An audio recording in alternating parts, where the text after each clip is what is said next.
What's up, bros and hoes, or whatever floats your goat? It's your boy Relentless, and today I'm bringing you a brand new edition and a brand new episode of Division Builds.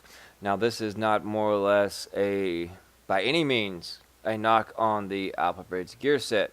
Even though the title states it is the meta, in my opinion, as also the others on social media, such as Reddit, Ubisoft forums, and various social media sites deem it as the current 1.5 meta.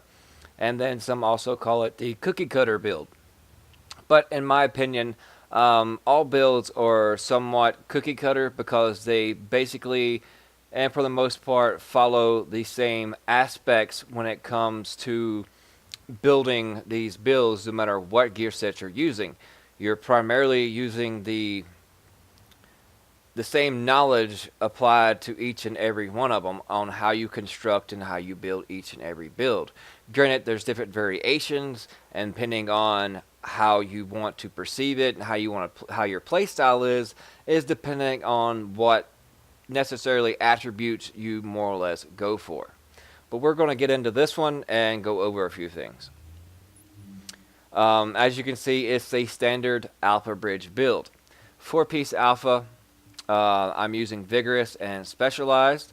I also have the Barrett's chest piece that I can implement into this if I wanted to. I also have a great AlphaBridge chest piece, and I can put on the Alpha chest piece and then incorporate a great Tenacious mask. I can also substitute for the golden unicorn of the actual found AlphaBridge rough sack that, had armor on it, even though it had electronics. And I prefer ammo capacity and the minor attributes, but yet I was, able to roll for a decent firearm stat. So, different variations, but more or less the same. You can incorporate Savage gloves, as you can see as I have here. But it all is basically the same. More or less, you see Specialized and Savage accompanied with the AlphaBridge build. Some incorporate, if they have a good or a better Barrett's chest piece than the one that I currently have, it can be incorporated as well into that. So you can see Vigorous Savage, Specialized Savage, Specialized Tenacious. There's so many different ways, but for the most part, the community has deemed it a cookie cutter meta build. And there is nothing wrong with the AlphaBridge gear set. So many people are calling for a nerf. I see it, hundreds of times a day on Reddit, Ubisoft forums, different social media sites. And let's get down to the nitty gritty and let's be honest, folks. The gear set itself hasn't really changed since it's been implemented into the game. The only thing that's made it different is, as you can see, when I switched to my LBOAC that can be purchased at the bottom of the base of operations in the terminal for 1,262 Phoenix credits. Then it's easily obtained. And it's all due to the fact of that uncomplicated talent. Damage is increased by 15%. And if you apply accuracy or stability mods to either your primary or secondary, that bonus is reduced. But as you can see on my LBOAC, this is the identical one that you can purchase in, like I said, in the terminal for 1262. And the middle slot came with Deadly. I re-rolled it. Unfortunately, I got Swift instead. But don't sleep on Swift. I will probably end up, switching out this. But that 25% faster reload speed does come in handy when it comes to PvP situations. And there's still a little tweaking to be involved in. But basically, I want to focus on this uncomplicated talent and this fictitious DPS number. As you can see, with the uncomplicated talent, I get an additional 2675 onto my base damage, which in turn that is around 21.3 would make my base damage. Now, if that uncomplicated talent wasn't there, you would see my base damage would be 18.7.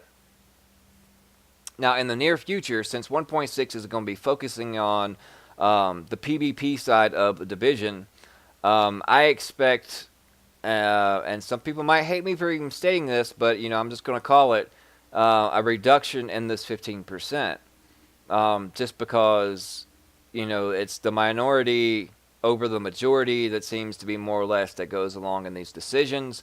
And for the most part, I kind of somewhat agree.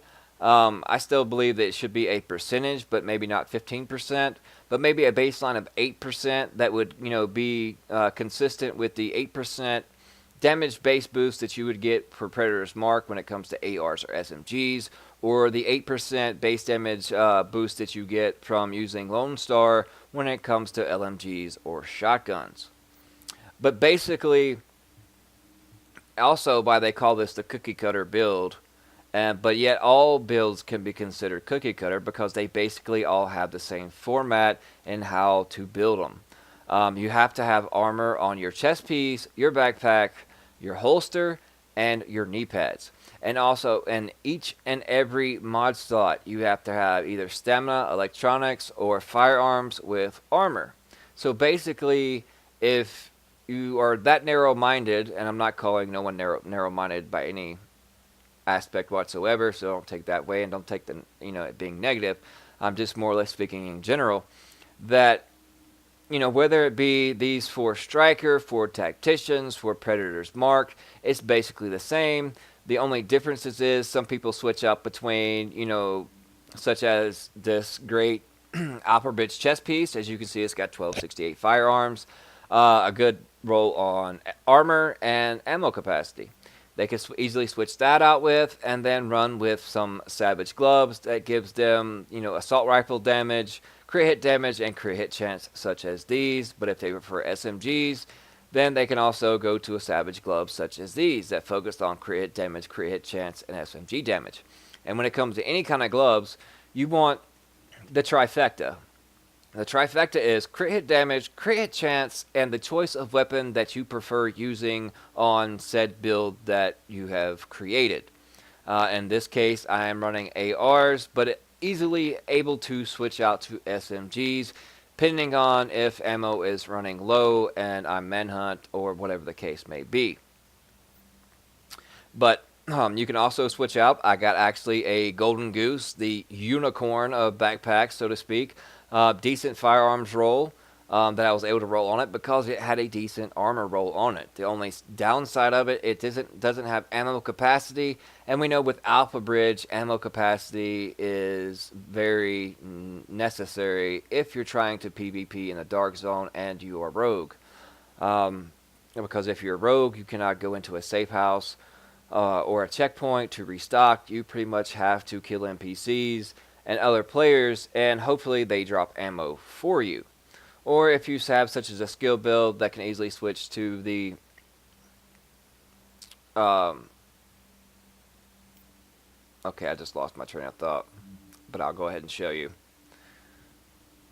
The ammo cache from the support station, which doesn't necessarily help out much, but while close to the device, allies regain their ammo as they reload.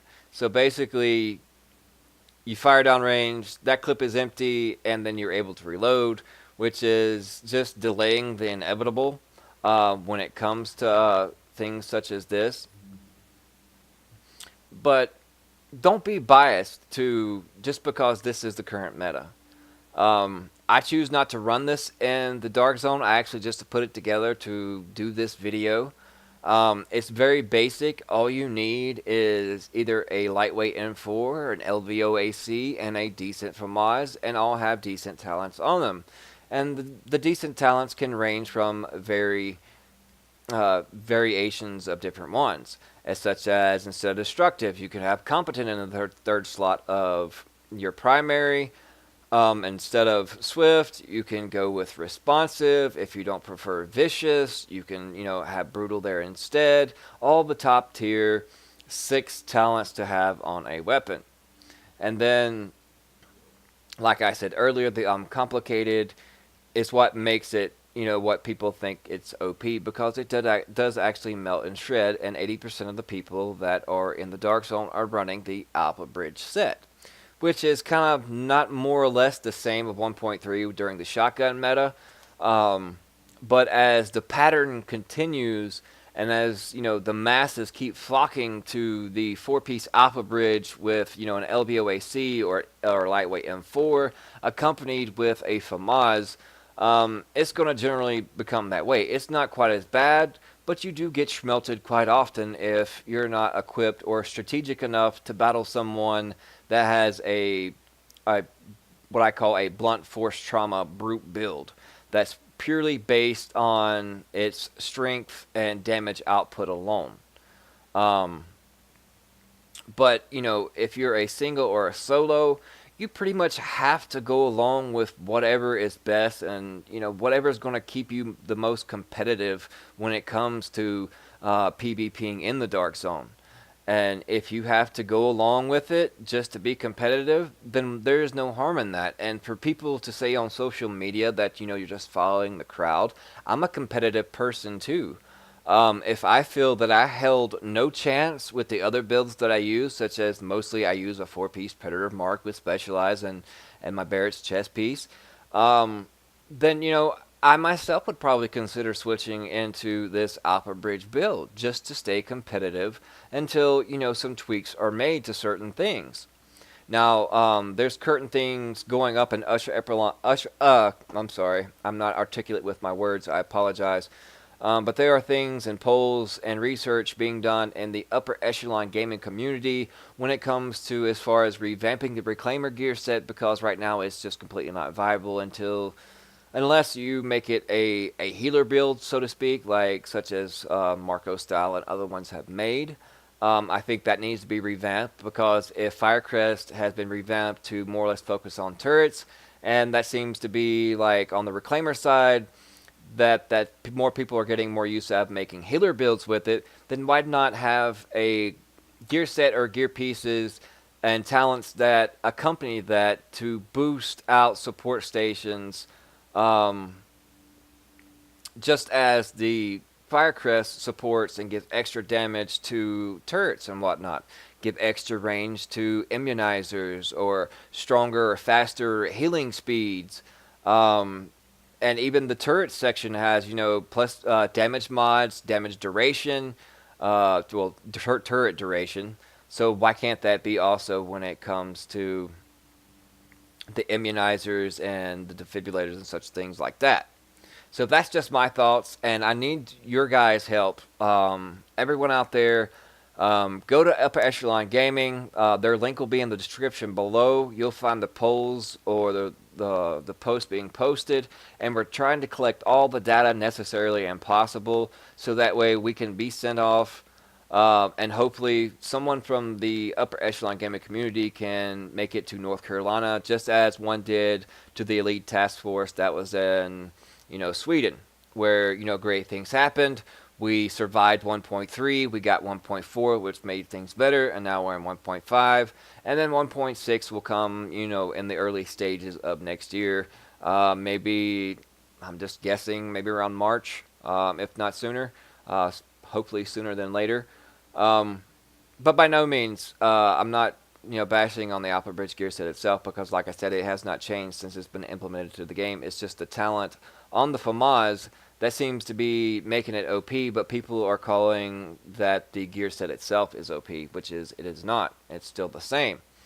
But be strategic in your builds, and when running with a group, have good composition, good coordination, and you can have a mediocre build, but be a very skilled and strategic player and outplay someone that is running a monster AlphaBridge melt machine. It's all in tactics and how you proceed and how you counter it, because just as we all know, you don't know what to expect or what you're going to run into in the Dark Zone. So you have to adapt. You have to think on the fly, and I know some people don't like to PvP because of certain things, but the only way you're going to get better at it is if you continually to do it. I have a more or less of a Call of Duty background, MLG circuit type thing. game battles and whatnot. So I'm more or less on the competitive side. I might get melted 4 or 5 times, but I'll keep on going. That's why I have 4 different characters, and each character has a different build upon them. But please leave your comments and your suggestions in the comment section below. And also, I will be doing a $50 Amazon gift card giveaway to all subscribers to the channel.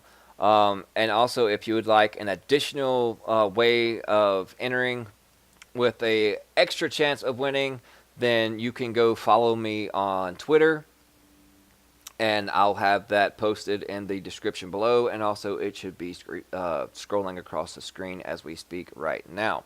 So those are 2 ways to enter, and also the tweet that I will be tweeting out here shortly, be on the lookout for it, and then by retweeting that'll also give you a 3rd option of winning this $50 Amazon gift card giveaway.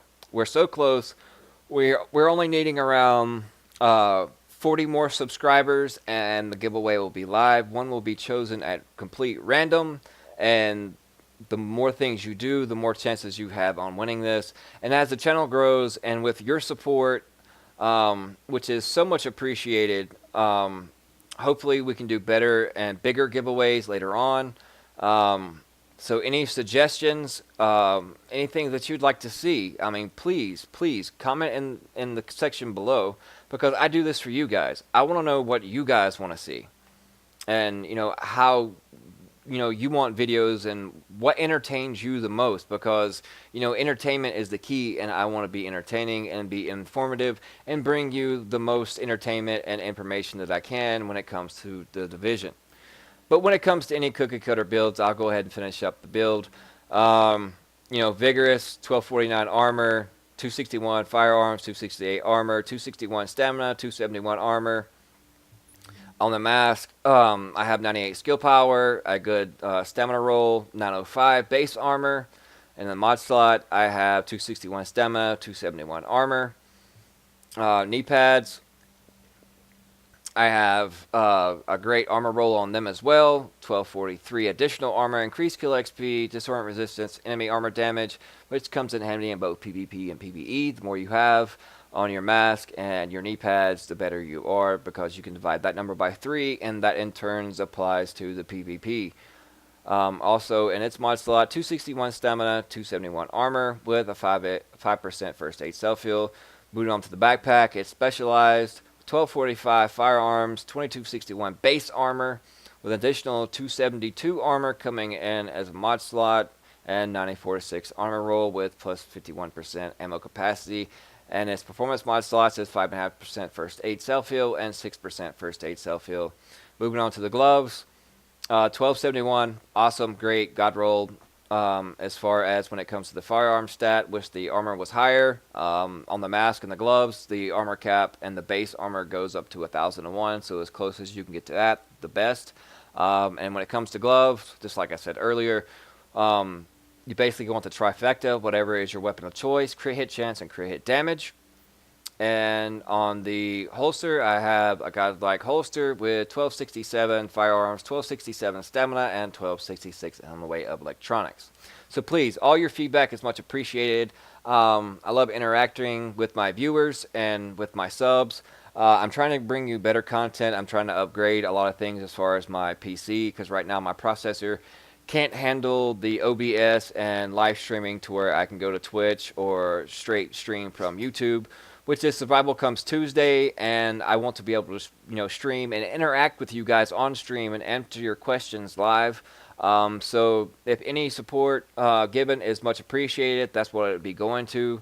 Because like I said, I do this for you guys and just want to do my best at it. I hope I'm doing a fairly decent job.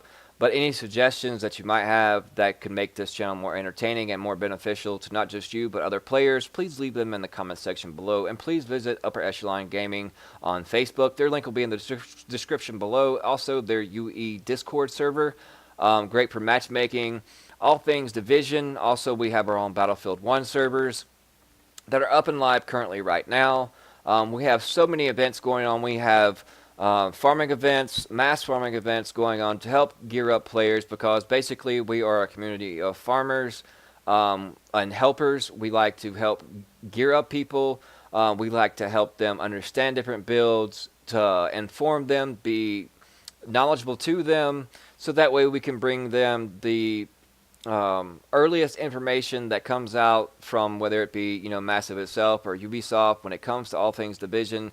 We constantly keep you updated and informed. We also are starting a PvP team, which is a four-man PvE team that'll be going against other PvE teams. That'll be hosted by Reggie Merck on the PS4 system, Zach on the Xbox One, and also we have on the PC. We do mass farmings on all platforms.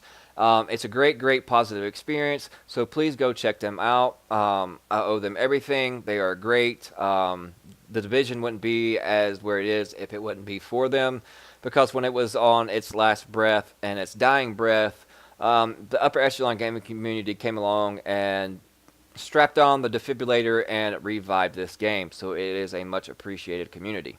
And also go check out UE Sanctionite videos, Upper Echelon Gaming on Twitch and on YouTube. He's a great theory crafter. And I appreciate you guys so much, and I believe I've rambled on enough.